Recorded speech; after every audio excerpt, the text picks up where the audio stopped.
Hello दोस्तों, मेरा नाम सिद्धम है। आज हम बात करेंगे बहुत ही इंपॉर्टेंट टॉपिक के बारे में कि फाइनली चंद्रयान 3 लैंड कर चुका है मून के साउथ पोल पे। इसीलिए इंडिया इतना ज़्यादा जोर शोर से और इतना कॉन्ग्रेचुलेशन इंडिया और इसरो को आ रहा है। यहाँ तक कि इंडिया से ही नहीं बल्कि और कंट्रीज़ के प्रेसिडेंट, प्राइम मिनिस्टर्स ने भी करा, सेलिब्रिटीज़ ने, स्पोर्ट्स पर्सन ने, और यहाँ तक कि जो अलग अलग स्पेस एजेंसीज है जैसे कि नासा हो गया, कैनेडियन स्पेस एजेंसी होगी, यूके की स्पेस एजेंसी होगी, यूरोपियन यूनियन की स्पेस एजेंसी होगी या फ्रांस की, सभी ने हमें कॉन्ग्रेचुलेट करा क्योंकि पहला कंट्री हम बन गए हैं जिन्होंने साउथ पोल पे लैंड करा है। और ओवरऑल मून पे फोर्थ कंट्री हो चुके हैं after US, Russia, China and India.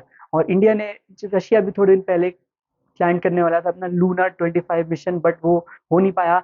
इसके बारे में हम लास्ट में बात करेंगे। और अगर इसमें बात करें तो बेसिकली तीन काम होते हैं सबसे इम्पोर्टेंट जो किया है। सबसे पहले सेफ लैंडिंग और कनेक्शन स्टैब्लिश, वो भी हो चुका है जब। और उसके बाद जब लैंडर लैंड होता है तो रोवर निकलता है उससे, और उसके साथ दोनों का कनेक्शन होना चाहिए। और यहाँ तक कि जो ग्राउंड स्टेशन है इसरो का इंडिया में, वो भी होना चाहिए, वो भी एस्टैब्लिश हो चुका है। और थर्ड होता है कि कंडक्ट इन सीटू एक्सपेरिमेंट, वो भी चल रहा है हमारा, क्योंकि वो भी अब स्टार्ट हो जाएगा।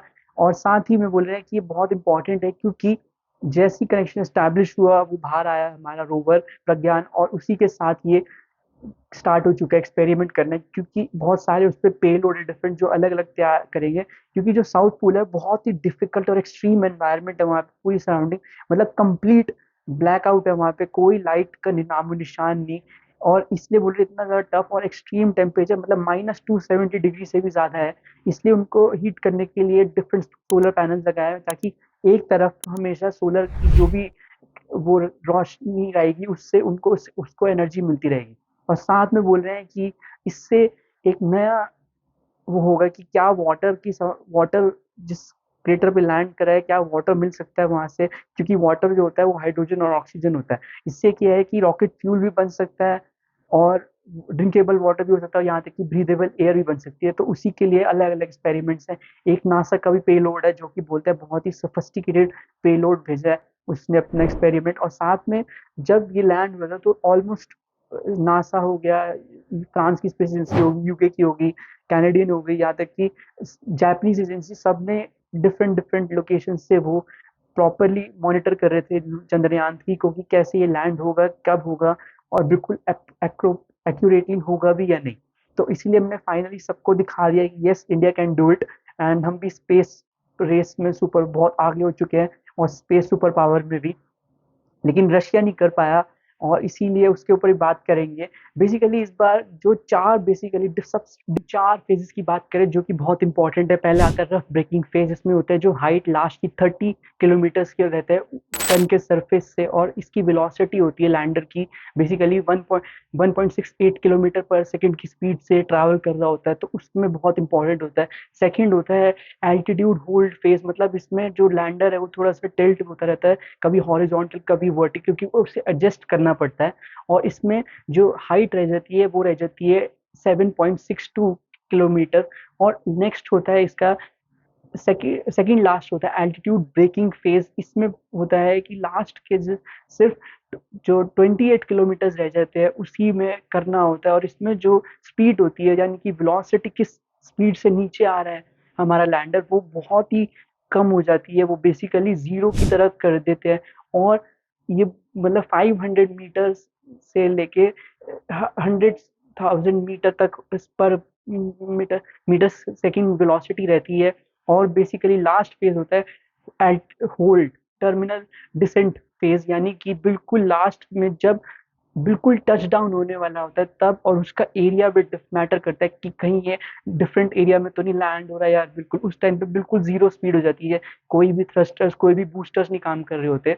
और ये चारों ही फेज बहुत ही शानदार तरीके से हमारे चंद्रयान 3 ने कंप्लीट करे, और तभी वो एकदम लैंड हो चुका है सक्सेसफुली। और साथ में इस बार बात करें कि चंद्रयान 2 जो कि 2019 में एल्टीट्यूड होल्ड फेज पे जाके डिस्ट्रॉय हो गया था या वहां पे क्रैश कर गया था।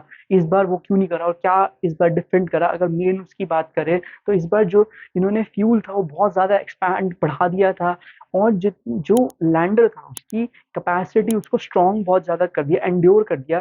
ताकि पिछली बार उसमें बेसिकली कोई व्हील्स तो होते नहीं, कोई ऐसी स्लांट नहीं होती, सीधा उसमें लेग्स होती है, स्टिल्ट्स बोलते हैं उनको। वो बहुत ज्यादा उसको स्ट्रॉन्ग कर दिया गया कि काफी ज़्यादा उसको हैवी और स्ट्रॉन्ग कर दिया है, ताकि वो एकदम आराम से लैंड हो सके मून के सरफेस पे। और साथ ही में इसके साथ पिछली बार सिर्फ 2 पैनल्स थे, सोलर पैनल्स, ताकि किसी एक एंगल से वो सोलर एनर्जी एक्सट्रैक्ट कर सके, क्योंकि आपको पता होगा कि साउथ पोल बिल्कुल भी वहाँ पे अंधेरा रहता है, कोई भी एनर्जी का सोर्स नहीं है। तो इस बार पूरी हर एंगल पे, हर साइड पे सोलर पैनल्स लगे हुए थे, मतलब बड़े बड़े चार से वो कवर्ड था। मतलब अगर एक साइड बिल्कुल सोलर धूप नहीं भी आएगी तो दूसरी तरफ से तो 100% मिल ही जाएगी। और साथ में इस बार जो सरफेस एरिया था उसका भी एरिया बढ़ा दिया। पिछली बार वो था 500 मीटर इंटू 500 मीटर, इस बार 4 किलोमीटर इंटू 2.5 किलोमीटर है। तो इस पर सरफेस एरिया बहुत बढ़ा दिया और साथ में फ्यूल तो एडिशनली करा भी। इससे पता चलता है कि पूरा प्लान के साथ इसरो इस बार उतरा था कि इसलिए अगर चाहते तो हम उसके 6 महीने बाद या 1 साल भी कर सकते थे, अगर 2019 में हो तो मतलब 2020 तक, लेकिन पूरा अच्छे से कवर करा। कितना उसको टाइम चाहिए, पूरी तरीके से पेशेंस के साथ इसरो ने इसको प्रोसीड करा, तभी हम कामयाब भी हुए।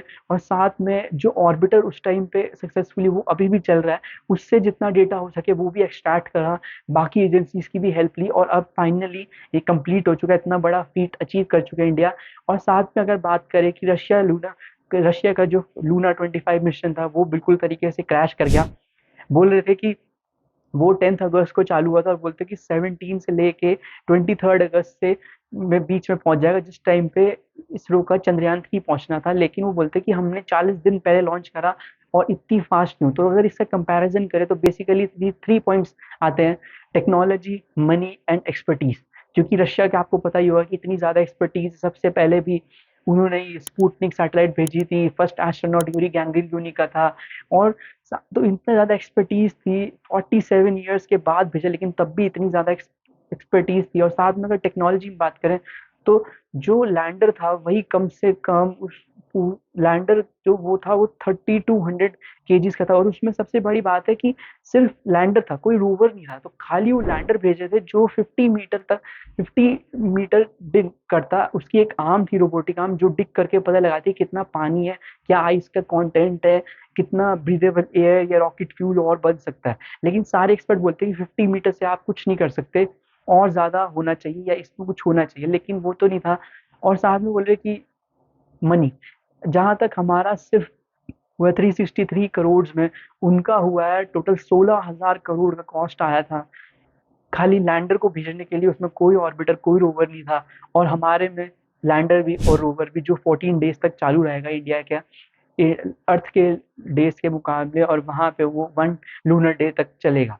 और अगर बात करें मनी की, मनी तो हो ही गया, जैसे मैंने आपको बताया 16,000 करोड़ का सिर्फ एक लैंडर का मिशन। और यहाँ तक कि जो उनका रॉकेट है वह इतना पावरफुल और इतना एक्सपीरियंस है, सोयूज रॉकेट, वो वर्ल्ड में टॉप 5 में आता है। इतना भारी भरकम रॉकेट और इतना ज्यादा एक्सपीरियंस है उस रॉकेट को। उसकी फ्लाइट ही कम से कम वो 2600 टाइम्स जा चुका है स्पेस में। और यहाँ तक कि जो हमारा जो सबसे बड़ा LVM रॉकेट है वही अभी तक सिर्फ हार्डली 1000 टाइम्स भी नहीं गया। तो इससे पता चलता है कितना बड़ा अंतर है हमारे टेक्नोलॉजी एक्सपर्टीज और उसमें। लेकिन फिर भी हमने बात करा वो इसीलिए क्योंकि बेसिकली एक ये स्पेस रेस जो अब स्टार्ट हो चुकी है या हो ही रही है, उसमें हम भी जा सकते थे 1 साल बाद या सिर्फ 6 महीने में, 2019 में जब हमारा चंद्रयान 2 क्रैश हुआ।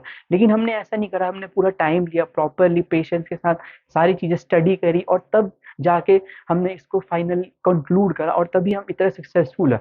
और दूसरी बात ये है कि इतना ज्यादा थ्रस्ट और लिफ्ट ऑफ मास है सोयूज में कि वो भी मतलब बिल्कुल पहुंच ही गया था, और लेकिन वो फाइनल एंड पे जाके क्रैश हो गया।